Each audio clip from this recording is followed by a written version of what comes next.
தமிழ்நாடு பொறியாளர் கூட்டமைப்பின் சார்பில் 6 அம்ச கோரிக்கைகளை வலியுறுத்தி பேரணி மற்றும் ஆர்ப்பாட்டம் சென்னையில் நடைபெற்றது. தமிழக அரசு துறைகள், வாரியங்கள் மற்றும் போக்குவரத்து கழகங்களில் பணியாற்றும் பொறியாளர்களுக்கு மற்றும் வேளாண் அதிகாரிகளுக்கும் மத்திய அரசு பொறியாளர்களுக்கு வழங்கப்படும் ஊதியத்திற்கு இணையாக ஊதியம் வழங்கப்படும் என கடந்த தேர்தலில் வழங்கப்பட்ட வாக்குறுதியை நிறைவேற்ற வலியுறுத்தியும் பொறியாளர்களின் பணிநலன் மற்றும் பணி பாதுகாப்பு தொடர்பான 6 அம்ச கோரிக்கைகளை வலியுறுத்தி சென்னை எழும்பூர் திரையரங்கம் முதல் எல்ஜி ரவுண்டானா வரையிலும் கோரிக்கை பேரணி நடைபெற்றது. பேரணியின் இறுதியில் 6 அம்ச கோரிக்கைகளை வலியுறுத்தி தமிழ்நாடு பொறியாளர் கூட்டமைப்பினர் ஆர்ப்பாட்டத்தில் ஈடுபட்டனர். முத்தமிழறிஞர் கலைஞர் அவர்கள் ஒரு நபர் குழு பரிந்துரையின்படி வழங்கிய 6வது ஊதிய குழுவின்படி ஊதியம் வழங்க வேண்டும் என்கின்ற வாக்குறுதியை நிறைவேற்ற வலியுறுத்தியும் பொறியாளர்களுக்கு 7வது ஊதியக்குழு ஊதியம் வழங்கிட 2024 ஏப்ரல் 4 தேதியிட்ட உயர்நீதிமன்ற தீர்ப்பினை நடைமுறைப்படுத்த வலியுறுத்தியும் பொறியாளர்களுக்கு மட்டும் 2017 முதல் மறுக்கப்பட்டு வரக்கூடிய 7வது ஊதியக்குழு ஊதிய பயன்களை உடனடியாக வழங்கிட வேண்டும் என்றும், பொறியாளர்களுக்கு பதவி உயர்வு தாமதமாவதால் காலமுறை பதவி உயர்வை வழங்கிட வேண்டும் என்றும், அரசு பொறியியல் துறைகளின் செயல்திறனை மேம்படுத்த பொறியியல் சீராய்வு குழு அமைத்திட வேண்டும் என்றும், பழைய ஓய்வூதிய திட்டத்தினை அமுல்படுத்திட வேண்டும் என்கின்ற 6 அம்ச கோரிக்கைகளை வலியுறுத்தி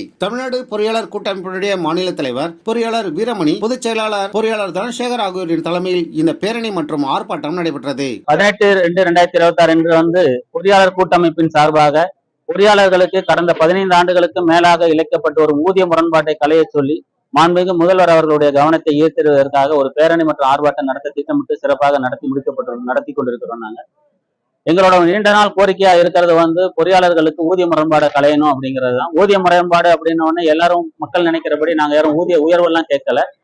இவங்க ஆட்சிக்கு வருவதற்கு முன்பு கலைஞர் ஆட்சியில கடந்த முறை சொன்னது மத்திய அரசு பொறியாளர்களுக்கு இணையான ஊதியம். அந்த மத்திய அரசு பொறியாளர்களுக்கு இணையான ஊதியம் எங்களுக்கு வழங்கப்படல. கடந்த 2010 அவர் கலைஞர் கொடுத்ததை மறுக்கப்பட்டு குறைக்கப்பட்டதுனால எல்லா பொறியாளர்களும் ஒரு 20,000க்கு மேல மாத ஊதியத்தை இழக்கிறாங்க. இதை மீண்டும் மீண்டும் போராடி கேட்கும் போது மறுபடியும் ஒரு அரசாணையை போட்டு ஏற்கனவே வாங்கிட்டு இருக்கிறதுல இருந்து 20,000 குறையிற மாதிரி 2017 ஒரு அரசாணை வெளியிட்டுட்டாங்க. அதனால இப்ப அரசு ஊழியர்கள் எல்லாருமே 7வது பே கமிஷனுக்கு இருக்கு. பொறியாளர்கள் பணிபுரியக்கூடிய 20 துறை சார்ந்த யாருக்குமே 7வது ஊதிய குழு பதவிகள் வழங்கப்படலை. இதை மீண்டும் மீண்டும் வலியுறுத்தி கேட்டுட்டு இருக்கும் போது ஆட்சி மாற்றம் வரும்போது எங்களுக்கு காட்சி மாற்றம் வரும், நாங்க இந்த கோரிக்கையை தோளில் சுமந்து கண்டு சேர்ந்து சேர்ப்போம் அப்படின்னு சொன்னாங்க. அதனால நம்பி நாங்களும் 4 ஆண்டு காலம் நிதானமாகவே தார்மீகமாவே கேட்டுட்டு இருந்தோம். எங்களோட கோரிக்கை செவிசாய்க்கப்படலை. அதனால இப்ப நாங்களும் எங்களை நினைவூட்டக்கூடிய நிலைமைக்கு தள்ளப்பட்டு இருக்கிறோம். இதன் அடிப்படையில் தான் இந்த பேரணி மற்றும் ஆர்ப்பாட்டம் நடந்திருக்குது. எங்களோட ஊதிய முரண்பாடு களைவதற்கு உயர்நீதிமன்றத்துல தனி நீதிபதி வழங்கிய தீர்ப்பை அவங்க அமல்படுத்தணும்.